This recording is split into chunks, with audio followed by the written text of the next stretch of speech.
Adriana. And I'm Jen.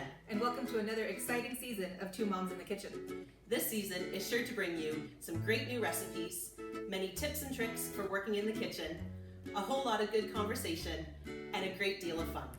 We know that the world looks a little different now, but we hope that we can bring some joy and laughter into your home each episode.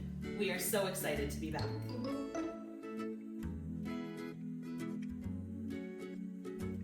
Hello, and welcome to today's episode. Today we are going to be making a very easy beef and broccoli stir-fry dish. Now this is just, again, a basic beef and broccoli dish. You can definitely add more vegetables and bump up the veggie content in it. I had read some of the comments. People had put in like mushrooms or peppers or onions, whatever your family likes, you can add in, but we're just gonna do the simple beef and broccoli. So we're gonna get started. A lot of it is done in a pan, so it's quick and easy, and not a lot of cleanup either. So we're gonna move to the stove and get started.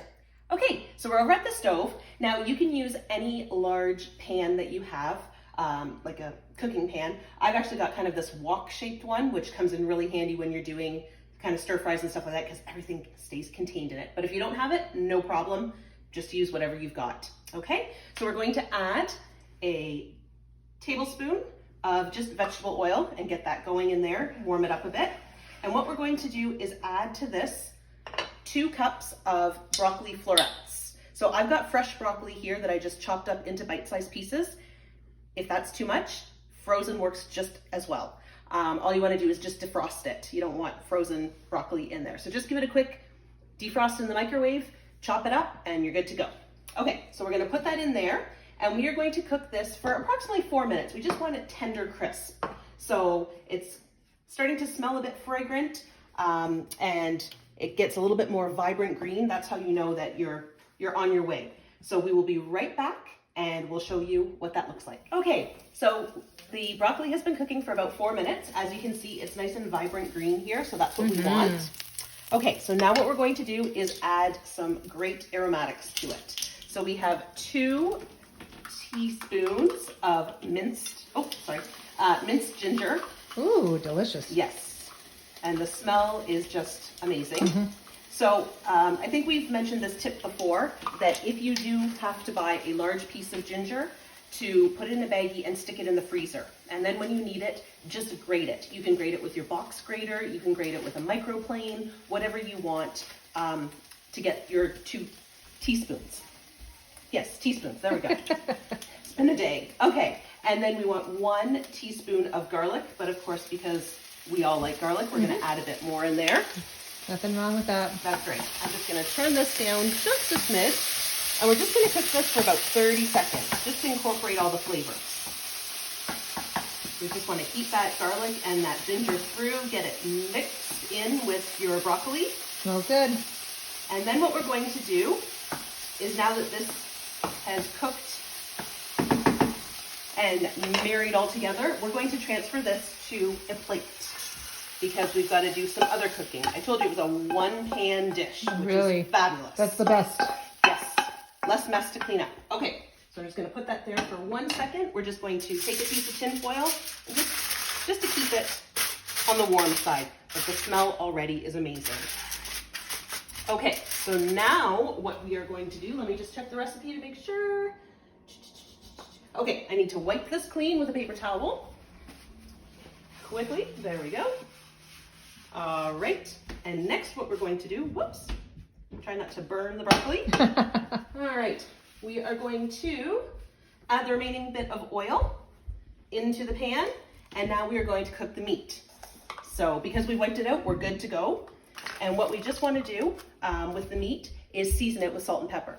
Now, this recipe calls for flank steak, about 1.25 pounds of flank steak. I couldn't find that in the grocery store, but I did find the strips already cut. Woo! So bonus, I'm all for that. Well done. So we're going to go with that, the shortcut today, because you know what? We need to get dinner on the table, so this is the best way. So we're just going to take these strips and put them in the pan. Take out that lovely piece there, and we're going to separate them. We just want to brown this up on both sides for a few minutes. So let's just separate those. Maybe they're stuck together a little bit. There we go. Okay, so we're gonna just add a little bit of salt and pepper to each side. So there's a little bit of pepper and a little bit of salt. There we go. And we're just gonna let them brown, and then we're gonna flip them, and we will come back and show you what the browned meat looks like. All right, so the beef is cooking, so we're going to make the sauce that goes with it. So it's fairly simple. We're going to get 1/4 cup of beef broth, or if you don't have beef broth, you can use water. That's not a problem. So we're just going to measure this out here. Or if you were going to do this like vegetarian and not do any of the beef, just do a vegetarian Absolutely. broth. No big Yep. deal. Okay, so in that goes. All right, then this recipe calls for 1/4 cup of oyster sauce. Smell it. See what it smells like. Eh, Nothing. yeah, not really. You would expect it to be like something. Oh no, we're going to be here for Oh, hours. goodness me. Let's. Come on, here we go. Come on. Why? Why can't we have a squeezy bottle? I know. Let's see. What can I give you? Oh, it's coming Oh, out. there you go. Oh, it's Careful, making careful. noises. There we go. It's almost the whole bottle. You never know when you buy things. Oh, dear me. Okay. All right, so in that goes. Get all the good stuff out. All right, then we have a teaspoon of white sugar. So in that goes, just for a little bit of sweetness. We have 2 teaspoons, right? 2 teaspoons of sesame oil. So good. These are all your Asian flavors coming out. There we go. And last but not least, we need 1 teaspoon of soy sauce. That's it? That's it. Oh my gosh. I know. Usually that's like the base of things. Yes. Well, we're going to do an overflowing. And we have proclaimed our love Yes. for China Lily. Not sponsored by China Lily. No. We just love them. Oh, funny. Oh, it smells good. Yummy. Ooh, yeah. Okay. That's gonna be good. All right. So now what we're going to do, just before we go over to the stove to put everything together, I have 1 teaspoon of cornstarch here. And what I need to do, I'm going to rinse this first, and then add 1 teaspoon of cold water to that. So we're going to make what they call a slurry, which is a thickening agent. So it just helps thicken that sauce and coat everything in this sauce. Yeah. That's what I'm trying to say. All the good things. Thank you. Oh, yeah. Okay, I'm just going to grab a fork here. So the best way I find is just mix it all up. Just make sure you get it all dissolved in there, because there's nothing worse than raw cornstarch. Not tasty at all. No.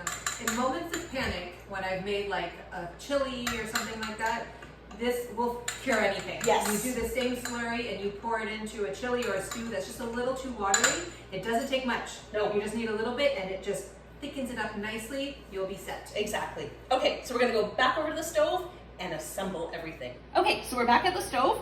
The meat has browned. I did cut up the pieces because they were quite long and wouldn't be easy to eat. So I cut that up. And she just used kitchen scissors. That's right. You know, no big deal. You don't have to pull everything out. Just use kitchen scissors right there and cut them up. No big Exactly. Okay, so now what we're going to do is take our broccoli and put it back into the beef. And we're just going to heat this through for about 2 minutes. We just want everything to come together and warm up. And look at the colors. Oh, so good. Beautiful. Okay. So we'll give that just a couple of minutes here. And like I said earlier, you can add in red pepper would be really pretty in this. Nice contrast. Mushrooms. You could maybe sneak them in since they're kind of the brown color. I don't know. I've snuck mushrooms into lots of things for my kids because they're not big fans. Yeah. Onions would be good. Even the pearl onions. Yeah, I was gonna say you can also do like shredded carrots. Yes, definitely. You know, that are not too thick that you want them to like stay super raw. That's right. But yeah. Okay. So now what we're going to do, since that's warmed through, is we're going to pour in our sauce. There we go. Get all that goodness in there. Okay. And we're just going to cook that for about 30 seconds. Just kind of get everything married together in here. And see, you can see that the sauce is quite liquidy. So as soon as we add that cornstarch, it's just going to thicken up really nicely. And the combination of the cornstarch, the water, and the heat will make that. So we're just gonna let this, let's just see. Oh, no, okay, so now we get to add the cornstarch. I wasn't sure when we had to bring it to a boil, so there we go, that's in there.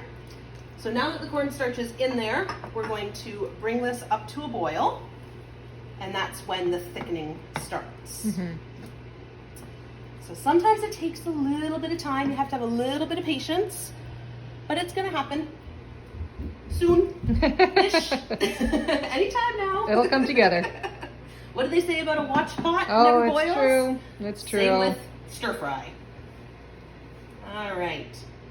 We're getting there. It's definitely thickening up. You can see that there's definitely more of like a gravy consistency as opposed to a liquid. Oh, that's delicious. So that's good. It smells amazing. Come on. It's coming. Oh, I see bubbles. There we go. Yay. Okay, let's let it bubble for just a minute.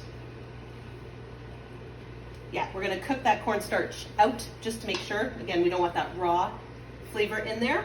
So we'll let it go for just a minute, and then we're gonna show you how to plate this up. Okay, so our beef and broccoli stir fry is complete. The gravy is thickened up, or the sauce is thickened up. And the best way to serve this would be on a bed of rice. You could do brown rice, like I've got here, white rice, whatever your family likes. Oh, quinoa? Yeah, quinoa would definitely, yeah. Cauliflower rice. Oh, that would be a good one too. Like pump up the Veggie content? Absolutely, yeah. So the choices are endless. Again, whatever works with your family. So let's plate this up and we'll show you the finished product here. Oh, it smells so good. It does so good. Let's get a little bit of everything in there. A little sauce. You won't be able to see the sauce too well because I use brown rice with brown sauce. Well, and it's sinking into the bottom and becoming heaven. Yeah. Like that's. Yes, there we go. Put some broccoli on top. Oh, that looks good. delicious. Perfect. All right. So there is your beef and broccoli stir fry with a bed of brown rice. So we hope that you have enjoyed this meal. If you try it, let us know. Put a comment below, give us a like, and subscribe to our channel.